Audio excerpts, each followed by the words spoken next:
This is the third video in the Underthinking Content training, and this is about the content loop. And we've been talking so far about how to create content in a way that doesn't feel like a burden or like it is just taking up all of your day. What we've covered so far is how to build a structure. So thinking about how can I just start really simple and build from there. So what I see all the time is people who just kind of go, okay, I'm going to do this, but then suddenly they're like, I'm going to do a podcast, I'm going to do YouTube, I'm going to do a Substack, I'm going to have an email newsletter, I'm going to do Instagram, I'm going to start a community, like all of the things. And what we talked about in video 1 was so much about how can you just start with one thing, and slowly once that starts to become easy, that is when the best time to start thinking about what you might like to do next, not trying to start with everything all together. In the video 2, we talked about solving small problems. So again, when we have a big transformation, when we have a big picture brain that thinks in big picture about how all of the little things connect together, that is too much to share in single pieces of content. And what it often leads to is hoping that one piece of content will do all of the work for us, when actually we want to break it down into tiny bite-sized pieces and share in those ways where we're just sharing little pieces, small solutions that all stack up and build over time. And today what we're talking about is the content loop. So this is where we're not just trying to think of new things all of the time. And especially if you're using multiple platforms, so you have maybe an email list, let's just say you're doing like Instagram and email even to start with, and not even focusing on anything long form.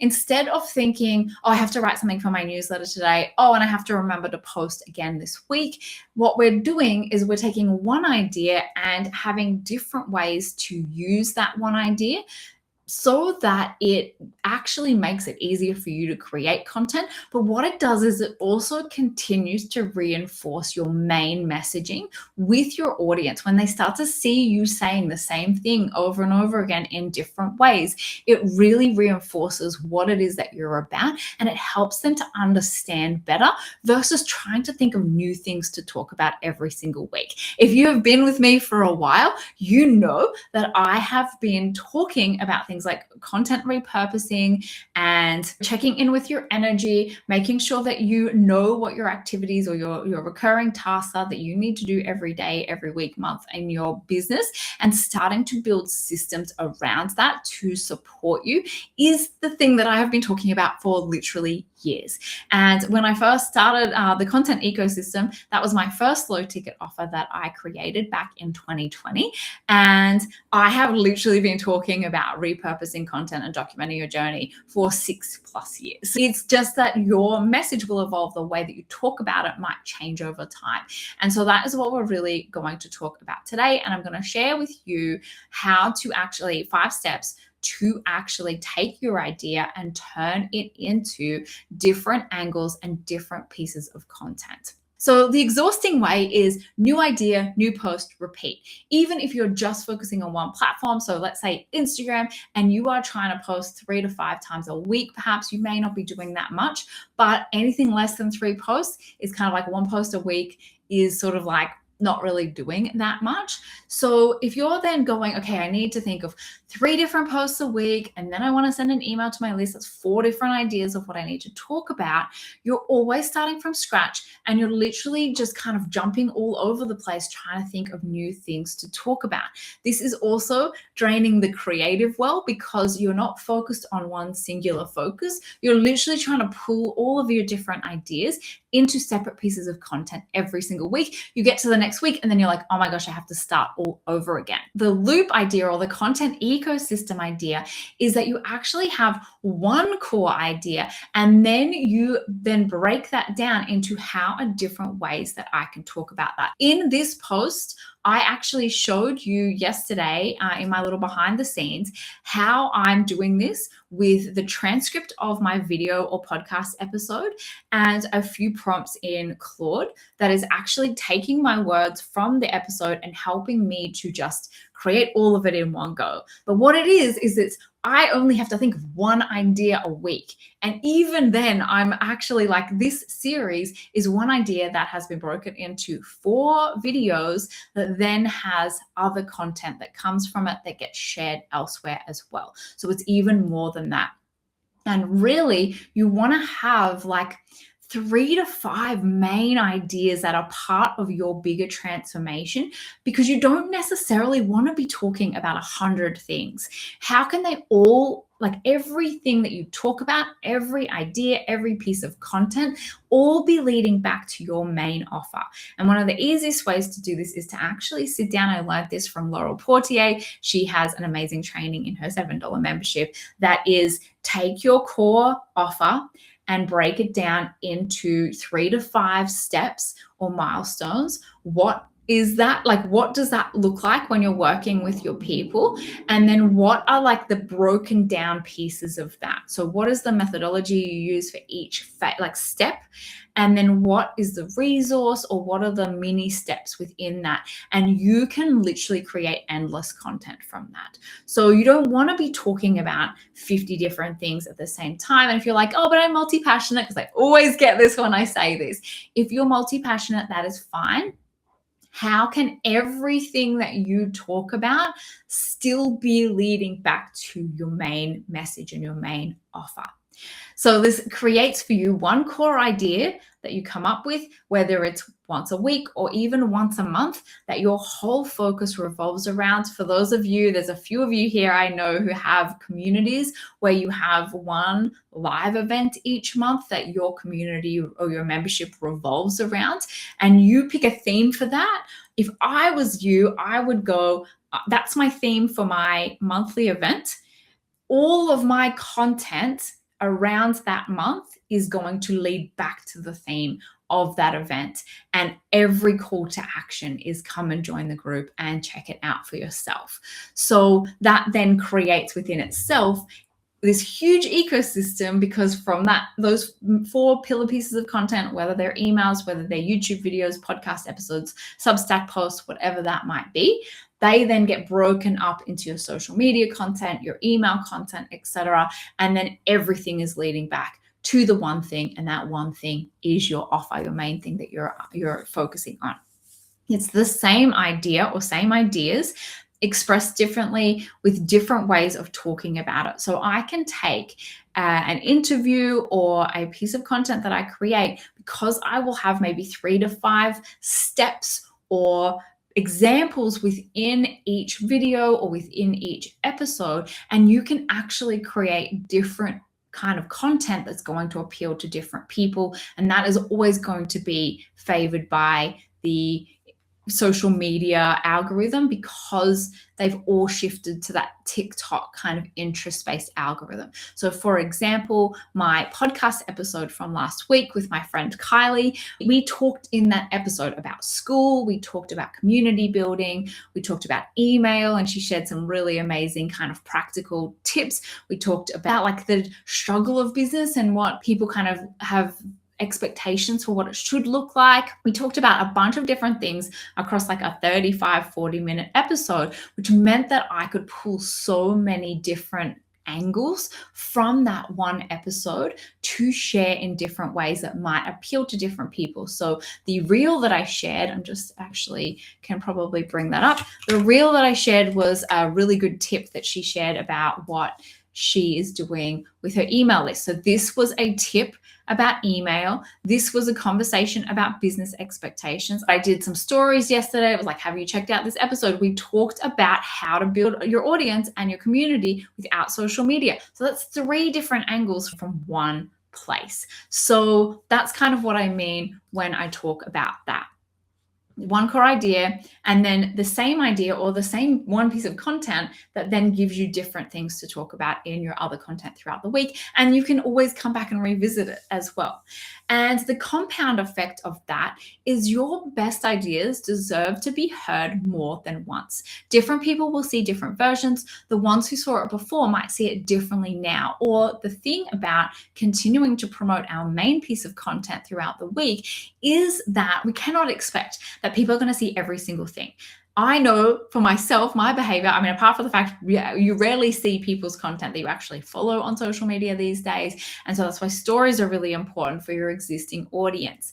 And what I know for sure is that some days I have so many emails in my inbox that I'm just like, I'm not going to read any of that. I just kind of go through, quickly select them and delete them without even looking at them. So we can't assume that even if we're sending an email about the thing that we just created, that every single person is going to read that email, that every single person is going to see the carousel or the clip or the Instagram story about it. And so how can we then create content every day or a few times during that week that it's live? Or if you're doing a 2-week cadence for, say, your Substack, what are different ways that you can keep showing up and sharing that? And literally, this is how I think about it. If I'm bored of talking about it, I'm probably still not creating enough content, because there are, what are we up to now? 8 billion people in the world. And until every single person who might need to see that piece of content has seen it, we still haven't shared it enough. And we can't expect that to actually ever happen. And so that is like the way that I think about it. Not like this isn't enough and coming from that place of feeling behind all the time, but literally like just keep sharing it. And even on weeks where maybe you don't have ideas or work out that you can then revisit, just reshare old content. Hey, this episode, you might even be able to take another angle. Like I had a conversation with someone today and it reminded me of this piece of content I created a few months ago. Here it is again, just in case it's relevant for you today. Because also our audience are not always in the place that we are when we create that piece of content. And so we want to keep reminding them that other stuff exists that they might need right now, even if we've moved on from it. We need to think about ourselves less and our people more. So this is kind of the ecosystem of the loop, the one idea, multiple angles from that one idea, that then allows us to create multiple pieces of content from it. So we're not starting again from scratch. We want templates that we can just drop our content into. We want to take our bigger idea, take the transcript or the post itself if we're doing written posts. It's so easy to repurpose that with AI if you want to. If you don't want to use AI, absolutely understandable. And then it's just a case of going through and looking for where you can find different ways to talk about that, with the call to action being to come and check out the pillar content or to sign up to your list to get the email. What that does is it just keeps circulating people through that content, so as many people in our audience as possible get to see it. Take something that already exists, a past post, a framework, a strong opinion, pull out the core idea. And if you go back to the last video, in video 2, what are the small problems that this can solve, that this piece of content can solve? So break it down, go back. This is structured this way for a reason, that you want to break it down into lots of little small pieces that we went through in that video. And then that gives you something like, you could probably go back through old content that you've created and have 3 to 5 different ways to talk about that content again, and not really have to create anything new, and just change so if you do carousels, just change the front slide. And maybe change, you can just quickly go in and change what that looks like if you use Canva to create your carousels, for example. Change the background photo, change the colors if your branding has changed. There's so much content out there at the moment. There's a good chance that people didn't see it the first time. So don't forget that as well, and don't underestimate that. Past post, a framework, a strong opinion, pull out that one core idea or that small problem that you can solve, a story that goes with that. I think all the time about like, oh, I had this conversation today that reminded me of something I created a few months back, or that I talked about on the podcast 6 months ago. And here's the episode for context. Here's a little bit of the conversation that I had, or the situation I'm in right now. And then here's the episode if you want to, kind of go deeper into that or revisit that as well. So it's reminding people that other content exists, but it's also looking at how can we take ideas that worked, that we really love and are really relevant, and relate back to our offer, and then again, keep finding new and different ways to talk about it. And that is then your content for the next month, or whatever that is for you, based on your own rhythm of how you're creating content and what your cadence is. I'm never going to tell anyone, oh, you need to be posting 3 to 5, posts a day. I think in my last video, or my first one, I talked about how I saw a post from Gary Vee saying we need to be creating as business owners like 50 pieces of content a day. And that is just not realistic for most of us. And also like not necessary, really. It really depends on your goals and how many people you need to reach. For most of us who are doing one-on-one work, who aren't looking for that many people, it is not necessary to create so much content. And it's definitely not necessary to keep having to come up with new ideas and new things to talk about every single month. Keep revisiting your classics, keep going back to your core foundations, and you may apply trending topics or things that are really popular right now. Of course, the AI conversations and things are really big. So how can you apply that to your existing content? Because that then gives you other angles as well, but it might give you a little boost because you're talking about something that everyone is talking about as well. So any questions, let me know. But the 5 steps of like how to actually do this. So you might just go back through your old posts. I really recommend doing this even in like your quarterly planning. Actually go back to, if you're not doing it on a more regular basis, I would love to say that every week I go and I archive my content and I file it away and I have it beautifully somewhere so I can revisit it later on, or I can link back to it. That is not the case, but doing that even on a monthly or quarterly basis, depending on how much content you're creating, actually allows you to build a library that you can just like see then, whether it's via a spreadsheet or Asana or Notion or whatever it is that you use, and actually just archiving or storing your content with the links and how, what your stats were and things, because you might be able to go back through and go, oh, that post was so relevant and actually led to a few DM conversations with potential clients, but the engagement was really not great. And that is almost always the case. Your best performing posts, in terms of conversations they generate or calls they generate or sales they generate, are not necessarily your best performing metrics in terms of how many likes and comments they got. So just remember that too. What am I actually tracking? And then going back and revisiting those posts, because it will help you to be able to take, okay, what worked here? I'm not sure. So I'm going to take that and I'm going to change one element of it and then post it and see if it still performs. And then you'll start to realize, like, what actually was it that connected with my people when I did that? Take the framework you teach, or even, like I said, a strong idea or a strong thought, a conversation that keeps coming up with people when you're talking to them, and then pull out one core idea from it. Again, one small solution, one tiny piece of it. If you kind of can't like go, there's 3 ideas from this one post that I could talk about. I could talk about it this way, I could talk about it that way, I could talk about it this way. Amazing. You suddenly then have 3 pieces of content instead of 1. You could put the other 2 aside for now and focus on the one that feels most relevant and easiest for you to create in the moment. And then again, how do I take this idea and talk about it in different ways? This is where I find that using Claude, for example, is really helpful, because sometimes we are too close to our own ideas to actually be able to see what the magic is and what hooks we are missing. And so I do find it really helpful to go, okay, this is the transcript. Please help me. Like, I will literally go, please help me find 10 like lines within this transcript that were really good that I could use as, say, a quote post. I don't have time to go and read through my rambling and try and find something I think is good, because generally our brains are quite critical of our own selves, and so it's much harder to find what is actually good. And it has blown me away how being able to input my transcript and ask it to locate the best kind of moments in that episode has helped me to see things that I'm like, oh, I didn't even realize I said that. And so it really helps us to find those moments. What are the different angles from within this transcript? If you don't have something that already exists, you could go and like record yourself talking. You can use Loom and record up to 5 minutes on the free account. You can grab the transcript from that. You can pop it in and say, this is kind of what I want to talk about. Can you help me find 3 to 5 angles that would help my audience? And as we do that more, it also starts to understand who our people are, and we get better at that. We go, no, not that. No, that's not right. But that is the one, that is the angle that I want to use today. And that then helps us to turn it into its own post.